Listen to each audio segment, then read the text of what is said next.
guys, good morning. So today we start the chapter 4, that is planning, and here is part 2. हमारे first part में हमने पढ़ा था कि प्लानिंग होता क्या है, एंड देन हमने पढ़ा था कि कितने टाइप के प्लान्स हमारे पास हैं. इस वीडियो में हम कवर करेंगे कि प्लानिंग करते टाइम क्या स्टेप्स होते हैं, एंड आफ्टर दैट हम प्लानिंग की इम्पॉर्टेंस पढ़ेंगे और उसकी लिमिटेशंस को. So let's start. Steps in planning. Planning के अंदर क्या स्टेप्स इन्वॉल्व होते हैं. जो हमारा फर्स्ट स्टेप है दैट इज़ सेटिंग ऑब्जेक्टिव. मतलब कि प्लानिंग करते टाइम जो हमारा फर्स्ट स्टेप जो है वो ये है कि हमने अपने ऑब्जेक्टिव को सेट करना है. क्योंकि जब हमारे पास हमारा एक ऑब्जेक्टिव सेट होगा तभी तो हम अपने प्लान्स को बना सकते हैं. हम प्लान क्यों कर रहे हैं? किसी स्पेसिफिक ऑब्जेक्टिव को अचीव करने के लिए ना. तो हमारा फर्स्ट वर्क ही यही है, फर्स्ट स्टेप ही यही है कि सबसे पहला हमें जो है हमारा ऑब्जेक्टिव क्लियर होना चाहिए. अब ऑब्जेक्टिव मीन्स क्या? ऑब्जेक्टिव मीन्स कि हमने क्या अचीव करना है, उसी के बेसिस पे हम प्लान बनाएंगे. Where action should take place, कहाँ पर वो एक्शन होगा, कौन वो एक्शन परफॉर्म करेगा, how it is to be undertaken, किसके अंडर वो काम किया जाएगा, किस तरह से किया जाएगा. That is setting objective. For example अगर हम अपनी प्रैक्टिकल लाइफ में देखें, जनरली स्टूडेंट्स जो होते हैं प्लान करते हैं. जैसे 12th बोर्ड एग्ज़ामिनेशन है या 10th बोर्ड एग्ज़ामिनेशन है. 10th में तो हमें इतना नहीं होता. 12th बोर्ड एग्ज़ामिनेशन में आके हमारे पास ये टारगेट होता है कि हाँ हमने 90% से अबव स्कोर करनी है ताकि हमारा अच्छे से कॉलेज में एडमिशन हो जाए बिना किसी प्रॉब्लम के. 90% से अबव अचीव करना. What is this is our objective. अब हमारा ऑब्जेक्टिव हो गया सेट. अब उसके अकॉर्डिंग हम क्या करेंगे, अपने प्लान को फॉर्मुलेट करेंगे.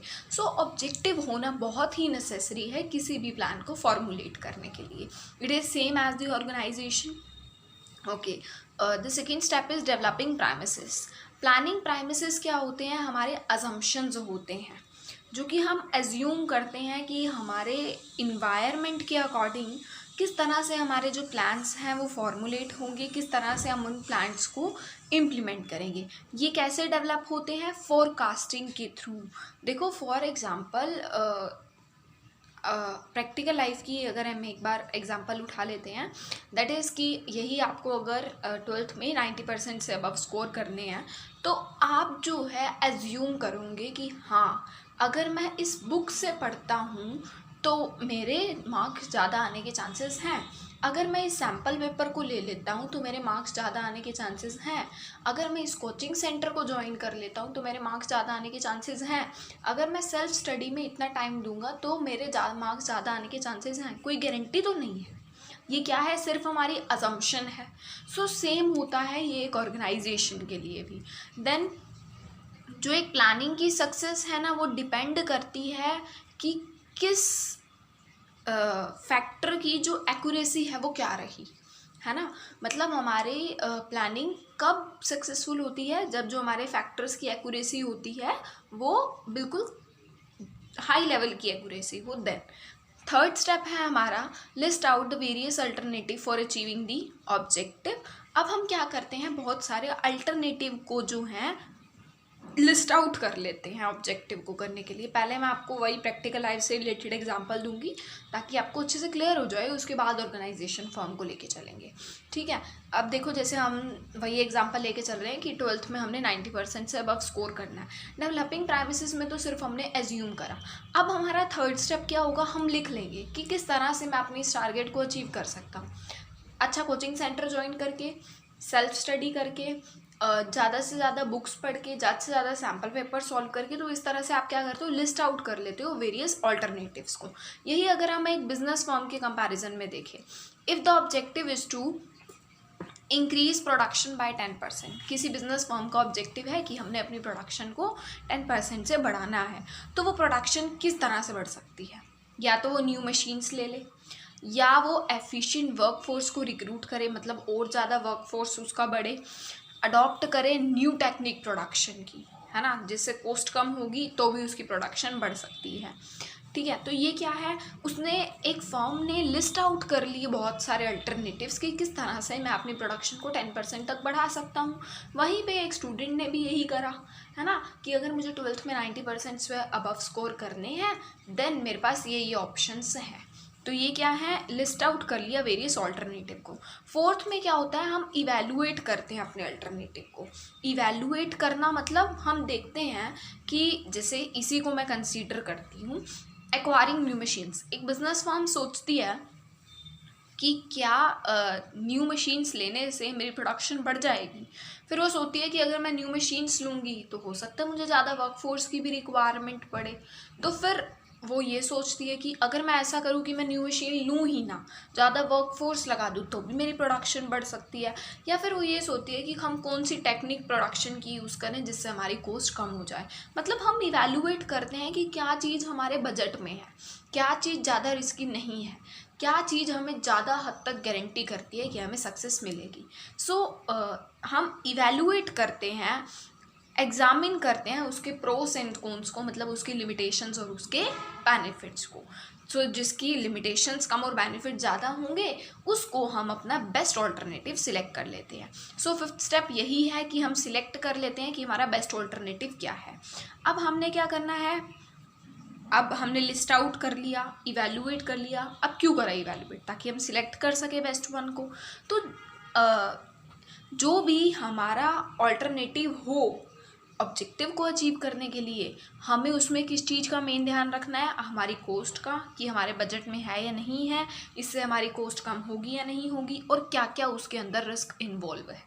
ठीक है, जो भी कॉन्सिक्वेंसेस हमें मिलेंगे, जो भी रिजल्ट हमें मिलेंगे, उनको बहुत अच्छे से एग्जामिन करना है। आफ्टर दैट हम सिलेक्ट करेंगे जो हमारे को बेस्ट लग रहा होगा, उसके प्रोज एंड कॉन्स को देखने के बाद।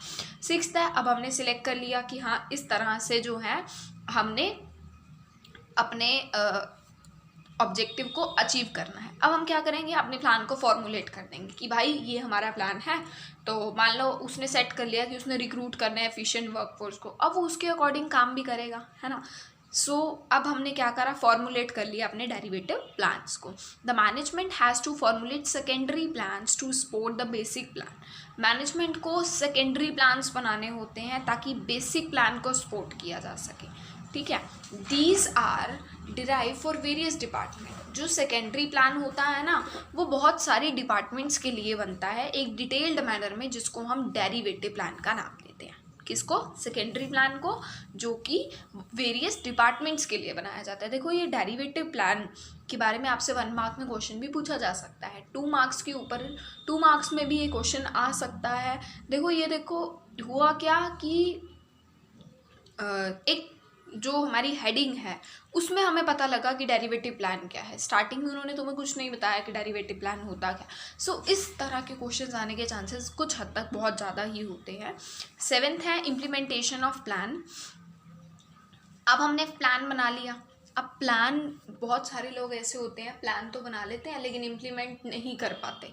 सो इम्प्लीमेंट करना बहुत ज़रूरी है, इसलिए हमने इसको हमारे स्टेप्स इन प्लानिंग में कंसीडर किया है। अगर हम अपने प्लान को सक्सेसफुली इम्प्लीमेंट कर लेते हैं तो होता क्या है, हम अपने टारगेट्स को अचीव कर लेते हैं, है ना। अगर मान लो जैसे हम वही एग्जांपल लेके चल रहे थे कि 12th में 90% से अबव स्कोर करना है, तो उसने सेट आउट कर लिया कि हाँ अगर अब मैं सेल्फ स्टडी पे ज़्यादा ध्यान दूंगा और ज़्यादा से ज़्यादा सैम्पल पेपर सॉल्व करूँगा तो मैं 90% से अबव स्कोर कर सकता हूँ। अगर वो अपने इस प्लान को इम्प्लीमेंट करता है, सेल्फ स्टडी ज़्यादा करता है, बिना मतलब ज़्यादा कोचिंग सेंटर्स के पीछे नहीं भागता, ज़्यादा से ज़्यादा सैम्पल पेपर सॉल्व कर लेता है, मतलब वो अपने प्लान को इम्प्लीमेंट कर लेता है, सो बट नेचुरल वो अपने ऑब्जेक्टिव को अचीव कर लेगा, है ना। तो प्लानिंग की जो सक्सेसफुलनेस है वो इसी पे ही डिपेंड करती है कि क्या एक्यूरेट इम्प्लीमेंटेशन हुआ या नहीं हुआ। Same for the organisation. एक ऑर्गेनाइजेशन में अगर कोई प्लान सक्सेसफुल होता है ना, तो वो क्यों हो रहा है, एम्प्लॉयज़ की कोऑपरेशन की वजह से। ओके, सो मैनेजर को क्लियरली कम्युनिकेट करने चाहिए प्लान्स अपने एम्प्लॉयज़ को। फॉर एग्जांपल प्लान ये है कि इंक्रीज़ करनी है हमने अपनी प्रोडक्शन को, तो प्रोडक्शन को किस तरह से इंक्रीज़ किया जा सकता है।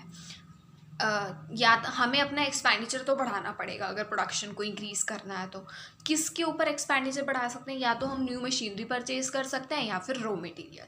तो मैनेजर को फंड्स भी तो अलॉट करने चाहिए प्रोडक्शन डिपार्टमेंट को। सिर्फ तुमने प्रोडक्शन डिपार्टमेंट को इतना कह दिया कि हाँ भाई तूने प्रोडक्शन इतने % से बढ़ा देनी है, लेकिन तुम उसे फंड्स ही नहीं अलॉट कर रहे हो, तो वो कहाँ से प्रोडक्शन बढ़ा लेगा, है ना। सो एक कोऑपरेशन होना चाहिए मैनेजर और एम्प्लॉयज़ के बीच में, तभी सक्सेसफुल इम्प्लीमेंटेशन होता है प्लान्स का।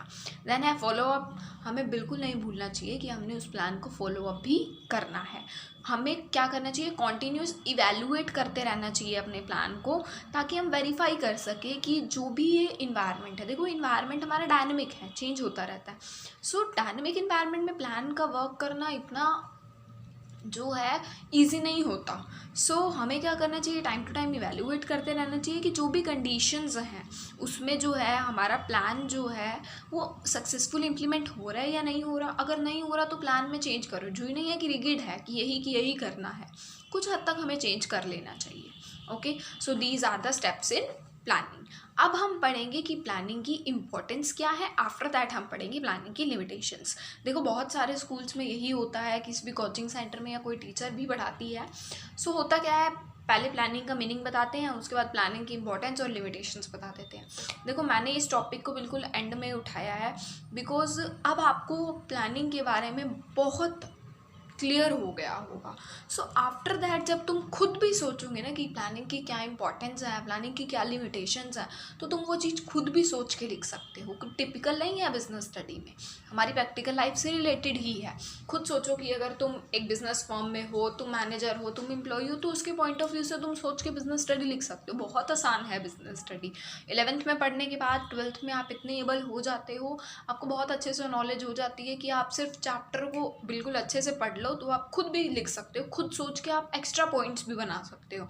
ज़रूरी नहीं है कि जो बुक्स में लिखा हुआ है आपने वही लिखना है। Okay, so importance of planning अब हम पढ़ते हैं। एंड में इसी टॉपिक को उठाने का मेरा यही रीज़न था कि अब आपको प्लानिंग के बारे में बहुत कुछ क्लियर हो गया होगा।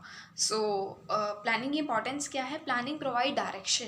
प्लानिंग जो होता है ना, हमें एक डायरेक्शन प्रोवाइड करता है कि किस डायरेक्शन में हमें जाना है। फॉर एग्ज़ाम्पल वही स्टूडेंट जिसने 90% स्कोर करने थे, उसने सेट आउट कर लिया कि हाँ उसने सेल्फ स्टडी करनी है। और अगर कोई स्टूडेंट है उसने भी 90% स्कोर करने हैं, उसने सेट ही नहीं करा कि उसने किस तरह से प्लानिंग करनी है कि वो अपने ऑब्जेक्टिव्स को अचीव कर सके, तो वो बेचारा ना बैठे बैठे टाइम वेस्ट कर देगा कि मैं करूँ तो करूँ क्या। और सेकेंड हैंड में वो स्टूडेंट जिसने प्लान कर लिया है, उसको तो पता है कि हाँ मुझे सेल्फ स्टडी करनी है, मुझे इतने सैम्पल पेपर सॉल्व करने हैं, तो वो उस डायरेक्शन में मूव ऑन करने लग जाएगा। सो प्लानिंग हमें डायरेक्शन देती है। Okay, reduce the risk of uncertainty. हमारे पास अनसर्टेनिटी का रिस्क जो है रिड्यूस हो जाता है, क्योंकि हमारा फ्यूचर कैसा है, अनसर्टेन है। We don't know what will happen tomorrow, है ना। सो जो प्लानिंग है अनसर्टेनिटी के रिस्क को रिड्यूस करती है। देन है प्लानिंग फैसिलिटेट कंट्रोल। प्लानिंग से हम ना हमारा खुद के ऊपर थोड़ा कंट्रोल आ जाता है। देखो दो स्टूडेंट हैं, दोनों का टारगेट यही है 90% से अबव स्कोर करना है। फर्स्ट ने अपने प्लान को फॉर्मुलेट किया हुआ है, तो उसको पता है कि हाँ मुझे आज ना एक सैम्पल पेपर सॉल्व करना है, चाहे वो 3 घंटे लगा के सॉल्व करे, चाहे वो 2 घंटे लगाए, चाहे वो 4 घंटे लगा के सॉल्व करे, वो करेगा, है ना। लेकिन दूसरा बच्चा जिसने यही सोच रखा है कि उसने भी 90% अबव स्कोर करना है, लेकिन उसने कुछ प्लान नहीं कर रखा, तो वो वहाँ पे उस टाइम को यूटिलाइज़ करने की बजाय वो सोचेगा चलो एक काम करता हूँ, थोड़ी देर ना खेल आता हूँ, उसके बाद आके सोचूंगा कि किस तरह से करना है। सो उसका खुद पे के ऊपर अब कंट्रोल नहीं रह गया, है ना। सो प्लानिंग से क्या होता है, हमारा खुद के ऊपर कंट्रोल होता है कि हाँ आज का टारगेट ये है तो हमें इसको अचीव करना ही करना है, तो हम उस काम को करने के बाद ही कोई और काम पे ध्यान देते हैं। तो प्लानिंग से कंट्रोल आ जाता है। इकोनॉमी इन ऑपरेशन, ये जो है हमारी प्रैक्टिकल लाइफ से रिलेटेड तो नहीं है, लेकिन कुछ हद तक हो भी सकता है। देखो जब हम प्लान कर लेते हैं ना, एक अगर बिजनेस ऑर्गेनाइजेशन प्लान कर रही है तो वो प्लानिंग करते टाइम एक ही चीज़ का ध्यान रखती है कि हाँ कुछ भी हो जाए हमारी कॉस्ट जो है वो कम होनी चाहिए। तो प्लानिंग से क्या होता है, इकोनॉमी हमारी ऑपरेशन में चलती है, मतलब हमारी कॉस्ट जो है मिनिमाइज होती है। देन है प्लानिंग प्रोवाइड इनोवेटिव आइडिया। जब हम प्लानिंग कर रहे होते हैं ना तो हमारे पास बहुत सारे आइडियाज़ आते हैं, पता है। लेकिन अगर हम बिना सोचे समझे ही किसी काम को कर दें, लाइक मान लो जैसे हमने 2 स्टूडेंट्स की यहाँ पे बात कर रहे थे, उसी को लेके हम चल रहे हैं। मुझे विद होपफुली आपको इससे क्लियर हो रहा होगा। फर्स्ट स्टूडेंट जिसने प्लान किया हुआ है कि हाँ मुझे इस तरह से अपने टारगेट को अचीव करना है, नो प्रॉब्लम, वो कर रहा है, ओके। लेकिन अगर सेकंड वन की अगर हम बात करें तो सेकंड वन ने सेट ही नहीं करा और मान लो एग्ज़ाम्स आ गए, तो क्या करेगा उस पॉइंट पे? फटाफट से हड़बड़ाहट में डिसीजन ले लेगा कि हाँ मुझे कोचिंग सेंटर ये ज्वाइन करना है। हो सकता है वो कोचिंग सेंटर उसके लिए बेस्ट ना हो, है ना। सो लेकिन जो सेकंड स्टूडेंट है जिसने पहले ही अपना प्लान कर लिया, उसने बहुत सोच समझ के किया होगा, उसको और भी इनोवेटिव आइडियाज़ मिले होंगे, उसने बहुत ज़्यादा सर्च करी होगी किस तरह से मैं अपने 90% स्कोर करूँ, किस तरह से मैं अपने शेड्यूल में चेंज लाऊँ। लेकिन जो सेकंड वाला है वो बेचारा, ओहो बहुत टाइम कम है, अब मैं क्या करूँ, इसी टेंशन में ही वो नहीं अचीव कर पाएगा।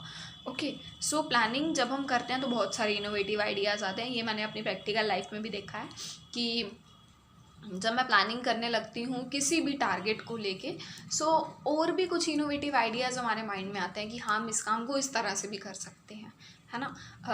The six one is planning reduce overlapping. Planning से क्या होता है, ओवरलैपिंग रिड्यूस हो जाती है। कई बार अगर हम प्रैक्टिकल लाइफ की बात करें, चैप्टर 1 जो था हमने एक बार पढ़ लिया, तो हम नेक्स्ट टाइम जब हम पढ़ने लगे सो हमें याद ही नहीं है कि हमने इसकी रिवीजन करी थी या नहीं करी थी। लेकिन वो बच्चा जिसने प्लान किया हुआ है उसको तो पता है कि ये चैप्टर मैंने इस डेट को कर लिया था, अब मेरे प्लान के अकॉर्डिंग ये चैप्टर्स रह गए हैं। सो प्लानिंग से क्या होता है, ओवरलैपिंग जो है वो नहीं होती। After that there are limitations of planning, कि प्लानिंग की लिमिटेशंस क्या हैं। First one is planning leads to rigidity. हम ना बिल्कुल रिजिड हो जाते हैं कि हमने इस प्लान को करना ही करना है। मेरे साथ भी बहुत बार ऐसा हुआ है, मैंने अपना जो है टारगेट सेट करा, उस अकॉर्डिंग मैंने अपना डेली प्लान करा। सो मेरा जो डेली प्लान था उसमें क्या हुआ कि घर पे गेस्ट आ गए, तो क्या हुआ कि इन्वायरमेंट चेंज हुआ और उस अकॉर्डिंग जो है हम अपने प्लान को नहीं अचीव कर पाए। सो हम वहाँ पे रिजिड हो गए। तो आप ये भी लिख सकते हो कि जो ये, सॉरी मैंने आपको सेकंड वाला पॉइंट बता दिया कि जो प्लानिंग है वो डायनामिक इन्वायरमेंट में वर्क नहीं करता। गेस्ट आ गए, मेरा काम तो रह गया, मुझे क्या पता था कि क्या होना है ना। सो प्लानिंग से क्या हुआ, डायनामिक इन्वायरमेंट की वजह से मेरा जो प्लानिंग है वो वर्क नहीं कर पाई, है ना।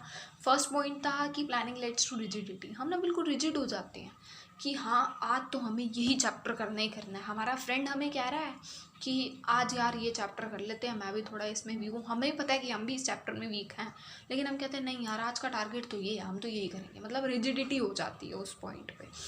देन है प्लानिंग इन्वॉल्व हक कॉस्ट। प्लानिंग में बहुत ज़्यादा कॉस्ट आती है, हमारे लिए इतनी कॉस्ट नहीं आती, लेकिन जो एक बिजनेस फर्म्स होती हैं ना उनको बहुत ज़्यादा अमाउंट इन्वेस्ट करना होता है, तो वो बहुत सारे एक्सपर्ट्स की टीम को बुलाती है, हर एक एम्प्लॉय की प्रेजेंटेशन को दिखाया जाता है, एक्सपर्ट्स की टीम आती हैं, तो बहुत ज़्यादा टाइम लग जाता है उन्हें एक डिसीज़न लेने में।